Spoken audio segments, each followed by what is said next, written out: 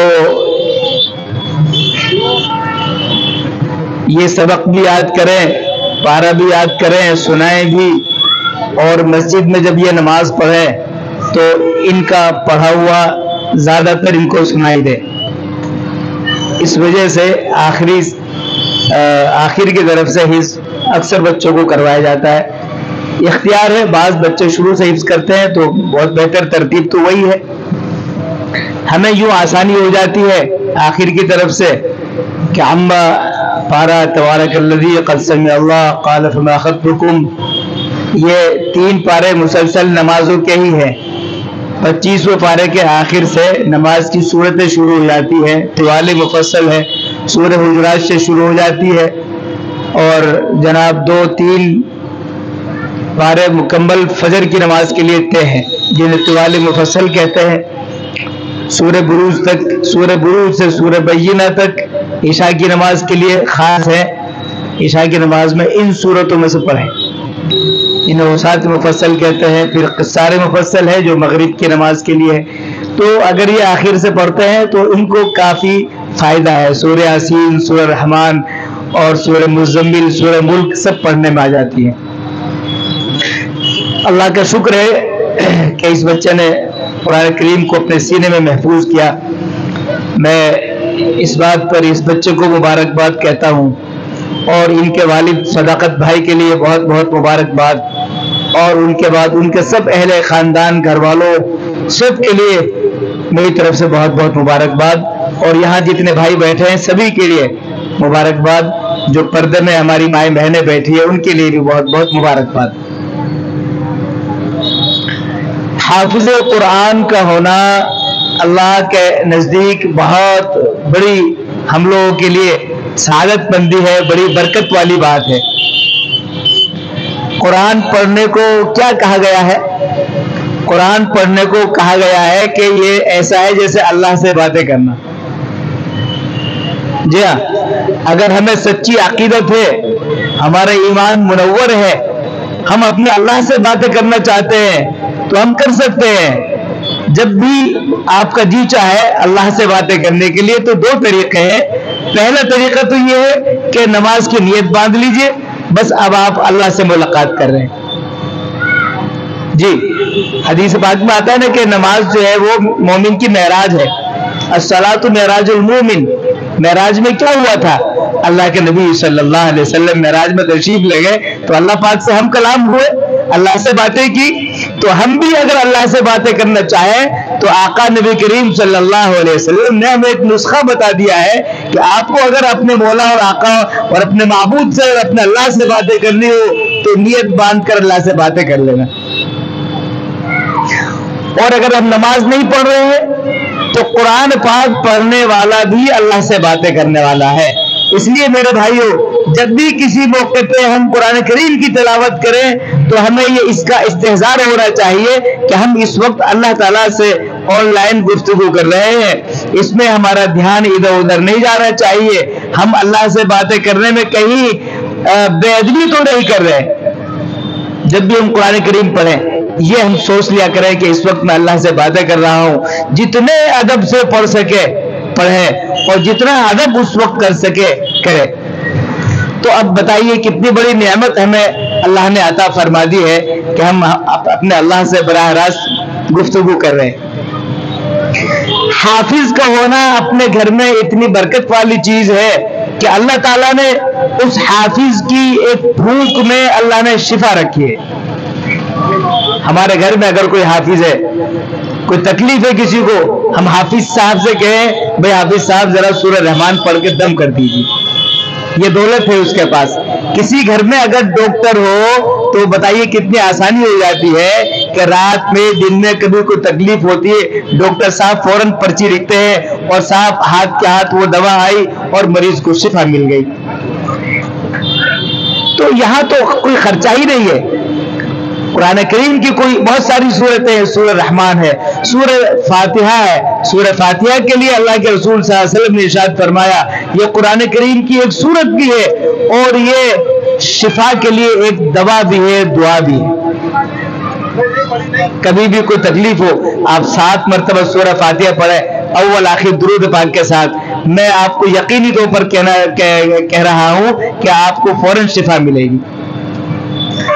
اللہ پاک نے نبیوں کے واقعات قرآن کریم میں ذکر کیے ہیں۔ مثال کے طور پر ابراہیم علیہ السلام کا ذکر ہے، جب نمرود نے ابراہیم علیہ السلام کو آگ میں پھینکا تو اس وقت اللہ پاک نے کیا فرمایا تھا آگ سے؟ یا نار کونی بردا وسلاما علی ابراہیم، اے آگ ابراہیم تیرے پاس آ رہے تو ان کے لیے سلامتی والی ٹھنڈی ہو جا۔ یہ تو ایک واقعہ ہوا۔ اب میں اس کا فائدہ بتا رہا ہوں، جب ابراہیم علیہ السلام کے لیے آگ ٹھنڈی ہو سکتی ہے تو ہمارے پیٹ درد، گھٹنوں کے درد، سر درد، بخار، یہ تو اس سے چھوٹی چیزیں ہیں۔ اللہ پاک نے آگ سے فرمایا تھا آگ ٹھنڈی ہو گئی۔ ان الفاظ میں آج بھی تاثیر ہے، اگر آپ کسی بیمار پر یہ آیت پڑھ کر دم کرتے ہیں اس کو شفا ملے گی۔ یہ خزانہ حافظ صاحب کے پاس موجود ہے۔ زکریا علیہ السلام کا اللہ نے ذکر فرمایا، وَزَكَرِيَّا إِذْ نَادَىٰ رَبَّهُ رَبِّ لَا تَذَرْنِي فَرْدًا وَأَنْتَ خَيْرُ الْوَارِثِينَ۔ زکریا علیہ السلام نے اللہ پاک سے اولاد مانگی، اے اللہ پاک مجھے بھی اولاد عطا فرما دیجئے، آپ تو اچھا وارث دینے والے ہیں، سب سے اچھے وارث دینے والے آپ ہیں، مجھے بھی ایک وارث دے دیجئے۔ وہ الفاظ جن کے ذریعے زکریا علیہ السلام نے دعا مانگی، اللہ پاک نے وہ الفاظ قرآن پاک کے ذریعے ہمیں بھی دے دیے۔ اور رب لا تذرنی فردا وانت خیر الوارثین، بس انہوں نے یہ دعا پڑھی، اللہ کے ہاں مقبول ہوئی۔ اللہ پاک نے فاستجبنا لہ، اللہ پاک نے ان کی دعا سن لی۔ ووہبنا لہ یحییٰ، اللہ پاک نے یحییٰ علیہ السلام کی بشارت دی۔ وہ الفاظ اللہ نے اپنے پاس نہیں رکھے، ہمیں عطا فرما دیے کہ میرے بندوں کو بھی ضرورت پڑے گی وہ ان الفاظ کے ذریعے دعا مانگیں گے اور ہم ان کو عطا کریں گے۔ سیدنا یونس علیہ السلام مصیبت میں پھنس گئے، ایک مچھلی کے پیٹ میں پہنچ گئے، بڑا لمبا قصہ ہے، لیکن جب آپ مچھلی کے پیٹ میں پہنچ گئے تو آپ نے دعا پڑھی، لا الہ الا انت سبحانک انی کنت من الظالمین۔ اللہ پاک نے اپنے کلام پاک میں ارشاد فرمایا، لَلَبِثَ فِي بَطْنِهِ إِلَى يَوْمِ يُبْعَثُونَ۔ یونس علیہ السلام اگر اللہ کا ذکر نہ کرتے، ان کلمات کو نہ پڑھتے تو قیامت تک وہ مچھلی کے پیٹ میں رہتے۔ ہمیں یہ بات ملتی ہے کہ جب یونس علیہ السلام کو ان الفاظ کے ذریعے رہائی مل سکتی ہے، اللہ نے ان کو نجات عطا فرمائی، فاستجبنا لہ ونجیناہ من الغم۔ اللہ فرما رہا میں نے ان کی دعا سن لی اور ان کو غموں سے نجات عطا فرمائی۔ پھر آگے فرمایا وَكَذَلِكَ نُنْجِي الْمُؤْمِنِينَ، مومنوں میں سے اگر کوئی ان کلمات کو پڑھے گا نا میں ان کو بھی نجات عطا کروں گا۔ تقریر کرنا مقصد نہیں ہے، مجھ سے زیادہ قابل حضرات یہاں بیٹھے ہیں، بزرگ تشریف لائے ہیں، قبلہ امام صاحب بیٹھے ہیں، میں نے کہا تھا کہ آپ تقریر فرما دیجئے، فرمایا کہ بھائی آپ ہی کچھ کہہ دیں، تو تقریر کرنا مقصد نہیں ہے، میرے پاس بھی وقت کم ہے، اب مغرب کا وقت ہونے جا رہا ہے، بس یہ چند باتیں میں نے اس لیے کہی ہے کہ میرے بھائیوں قرآن کریم ہمارے پاس بہت بڑی دولت ہے۔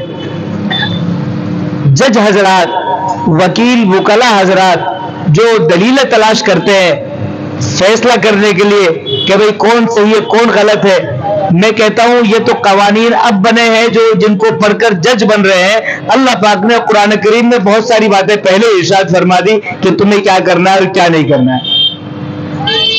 اللہ اس حافظ کو مبارک فرمائے، پورے گھر کو مبارک فرمائے، اور جو کل قیامت میں جو برکتیں سامنے آئیں گی وہ تو میرے بھائی بیان کرنے سے باہر ہے۔ ایک حدیث بات میں یہ بھی آتا ہے کہ اللہ پاک جب حساب کتاب میں بندوں سے پوچھ تاچھ فرمائیں گے تو اس وقت جنتی جنت میں جائیں گے، دوزخی دوزخ میں جائیں گے۔ جن گھر خاندان میں حافظ ہیں ان حفاظ کرام کی برکت سے ایک ایک حافظ 10 جہنمیوں کو نجات دلائے گا۔ یہ کم بات ہے؟ ابھی تھانے والے کسی کو پکڑ کے لے جائے اور ایک بڑا آدمی آئے وہ کہے گا نہیں صاحب میری زبان پر رہا کرو اور وہ رہا ہو جائے تو اس بندے کی دیکھو کیسی خاطر تواضع ہوتی ہے، صاحب ان کی تو بڑی چلتی پھرتی ہے، یہ تو بڑے آج پتہ چلا یہ تو بڑے عہدے کے مالک ہیں۔ اس سے بڑا عہدے کا مالک حافظ قرآن ہے جس کی شان کل قیامت میں نظر آئے گی۔ لیکن حافظ کو بھی چاہیے کہ وہ اللہ کا ایسا ہی بندہ بن کر رہے کہ کہ اللہ اس کو پسند کرتا ہو، اس کی بات مانتا ہو. اگر ہم اللہ کی نافرمانی کر کے زندگی گزاریں گے تو یہ دولت ہاتھ سے نکل جائے گی. اللہ ہمیں عمل کی توفیق عطا فرمائے. آپ سب یہاں جمع ہوئے، اللہ آپ سب کو جزا خیر عطا فرمائے. مبارکباد پیش ہے آپ سب کے لیے، اور اللہ ایسا حافظ ہمارے گھروں میں، خاندانوں میں خوب عطا فرمائے. میں عزت سے امام صاحب سے درخواست کروں گا کہ وہ کچھ فرمائے اور دعا کے ساتھ اس مجلس کا اختتام فرمائے. دو باتیں بتلا دی.